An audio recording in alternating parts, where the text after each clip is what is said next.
You're walking down the streets of Brazzaville or Kinshasa, and suddenly, it seems like you've been transported into the middle of a Parisian fashion week. You encounter men that exude elegance, striding confidently in meticulously tailored suits, vibrant ties, and polished leather shoes. Their outfits scream luxury, but their demeanor speaks of grace, humility, and elegance. This is the fascinating world of the Sapeurs, the Congolese subculture that has turned the act of dressing well into a form of social commentary, cultural resistance, and above all, an art form. But hold on, the Sapeurs are not just about swanky clothes and flashy accessories. There's a soul to it, a philosophy, and an untold history that makes it far more compelling. Welcome to Stan the Culture, where we don't just love black culture, we stan it. I'm your host, Imara, self-proclaimed cultural anthropologist. In this episode, we'll be delving into the layered existence of the Sapeurs, extraordinary individuals who are not merely well-dressed but are, in fact, the epitome of style and substance. With drip this on point, they are the freshest brothers in the motherland. When it comes to Sapeurs, the surface-level impression might be all about the visual aesthetics. Those vibrant suits, those polished shoes, and that captivating swagger. But behind the lush fabrics and the picturesque poses, there's a trove of lesser-known facts that add layers of depth to this fascinating subculture. And that's what we are covering today. The Sapeurs movement is also known as La Sop, which stands for Société des Ambianceurs et des Personnes Élégantes, or the Society of Tastemakers and Elegant People. It traces its roots back to the era of colonialism. At a time when the Congolese were subjected to the whims and fancies of their European colonizers, a few dared to adopt the European style of dress as an act of defiance. It's as if they said, "You may control our lands, but you can't dictate our identity." In essence, they appropriated the colonizers' attire and gave it a twist of their own, transforming it into a symbol of resistance and African pride.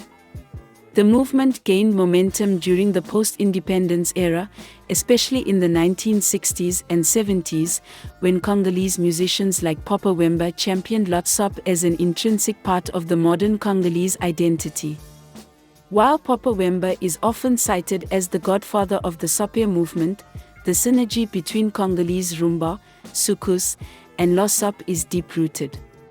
Music and fashion are intertwined in a symbiotic relationship, each fueling the other's creativity and reach. Many Sapeurs are ordinary people with day jobs that you wouldn't associate with the glamour of high fashion. From taxi drivers to construction workers, these individuals transform into Sapeurs as the sun sets, morphing from their work attire into something that would make Vogue editors do a double take. This duality serves as a potent reminder that elegance isn't the reserve of the wealthy, it's an attainable ideal for anyone willing to commit to it. By donning suits that could cost a year's salary, the Sapeurs weren't just making a fashion statement, they were challenging societal norms, questioning material poverty, and redefining what it means to be rich in style, in etiquette, and in spirit. The lifestyle of a Sapeur is more than just owning a wardrobe filled with high-end brands and meticulously crafted garments. It's a way of life that emphasizes elegance, ethics, and peace. Being a Sapeur isn't a part-time gig, it's a lifelong commitment to the principles of La Sop. In this society, elegance isn't just about the fabric that drapes their bodies but also the grace with which they carry themselves. They believe in the art of living, where each day is a page in a fashion diary, but also a lesson in etiquette and decorum. The Sapeurs follow an unwritten code that governs not just their attire but also their conduct. For them, disputes are settled through battles of style rather than physical confrontations, thereby establishing their peaceful disposition. The Sapeurs have their own form of social hierarchy, based not just on how well one dresses but also on one's knowledge of the history of fashion, ethics, and the unwritten rules of La Sop. In this meritocratic setup, respect is earned, not given, making each Sapeurs' journey a quest for personal and communal elevation. If you think that fashion is frivolous, the Sapeurs are here to school you. In a world where they could easily be dismissed due to economic hardships or political turmoil, their extravagant attire serves as armor against societal prejudices. For Sapeurs, every stitch, every fold, and every color is a statement against conformity and a celebration of individuality. Their fashion serves as a form of resistance against the stereotypical images often associated with Africa, of poverty, strife, and underdevelopment. Instead, they paint a portrait of a vibrant and dynamic culture that refuses to be defined by circumstances. When a Sapeur walks into a room, they command attention, not just for their eye-catching ensemble but for the audacity to defy societal norms and expectations.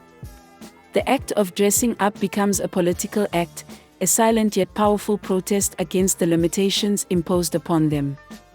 They're not just wearing clothes, they're wearing their identity, their history, and their defiance. When it comes to fashion, Sapeurs don't settle, they opt for the crème de la crème.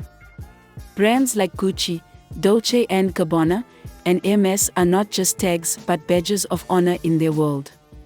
But here's the thing, it's not just about the brand, it's how you wear it. A Sapeur would never just throw on a designer suit. Each outfit is a carefully curated masterpiece. From the exact angle of a hat tilt to the precise length of a trouser cuff, every detail is meticulously planned. It's not uncommon for a Sapeur to spend hours, even days, deciding on an outfit. But it's not all about individual pieces, it's about how these pieces come together to create something extraordinary. The final look isn't just fashionable, it's a story told through fabric and flair, where each article of clothing plays a crucial role. The Sapeur culture has a spiritual dimension that often goes unnoticed. Some Sapeurs consider their devotion to style as a form of worship, a way to connect with a higher power. The clothes serve as a conduit for grace, a physical manifestation of inner divinity. This spiritual undertone adds a sacred element to what may seem like a purely materialistic endeavor.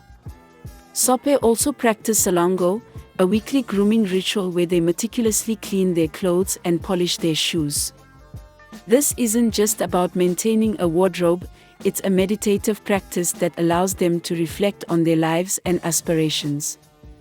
The ritualistic cleaning is as much about purifying the soul as it is about keeping garments spotless. If you think Sapeurs are a men-only club, think again. Women are breaking into this once male-dominated sphere. Female Sapeurs, often called Sapeurs, are turning heads and tearing down gender norms. They're proving that elegance and style know no gender. Just like their male counterparts, Sapeurs are committed to the art of dressing well as a form of self-expression and resistance. They navigate the complexities of femininity, cultural expectation, and societal norms, all while looking fabulous. The emergence of Sapeurs challenges not just fashion norms but also social constructs. Their presence brings a fresh perspective, adding another dimension to the Sapeur culture. Sapeurs are not just local heroes, they're global icons who have captured the imagination of the world. Their unique blend of style and substance has made them the subject of numerous documentaries, magazine features, and even music videos. Remember Solange's Losing You video? Yes, it was shot in South Africa, but it was heavily inspired by Sapeur culture. Brands like Guinness have even featured Sapeurs in their advertising campaigns, showcasing their extraordinary lives to a worldwide audience. This media attention serves a dual purpose. It shatters the often negative stereotypes associated with African cultures and puts the spotlight on an aspect of African life that is creative, vibrant, and positively impactful. Plus, let's be honest, they're a marketer's dream. Visually arresting, endlessly fascinating, and intrinsically tied to values of individuality and authenticity. If imitation is the sincerest form of flattery, then Sapeurs should be blushing. Their influence has rippled out far beyond the streets of Brazzaville and Kinshasa, touching global fashion scenes and inspiring new interpretations of men's and women's wear. Their impact isn't just sartorial, it's cultural and even philosophical. The Sapeur way of life, with its emphasis on peaceful coexistence, respect, and individual expression, has struck a chord with people who may have never set foot in the Congo. They've become inadvertent ambassadors of a new Africa, one that's creative, sophisticated, and refuses to be pigeonholed. In an age where Black culture globally is often reduced to singular narratives, the Sapeurs offer a multi-dimensional, nuanced story that enriches our understanding of what it means to be Black in today's world. The Sapeurs are not just a spectacle, they're a phenomenon that goes beyond fashion. They embody a spirit of resilience, creativity, and individuality that is deeply rooted in Congolese culture, yet resonates globally. They challenge us to look beyond the fabric and see the human beings underneath, complex, multifaceted individuals who are redefining style, breaking norms, and smashing stereotypes. So the next time you button up that shirt, or not that tie, remember the Sapeur. Remember that fashion isn't just about what you wear, it's about who you are and what you stand for. As we sign off, we leave you with a question to ponder. In a world full of trends, how will you remain a classic? Let us know down in the comments. And if you like this video, go ahead and hit that like button, and don't forget to subscribe for more. Thank you for watching. And remember, we don't just love the culture, we stan it.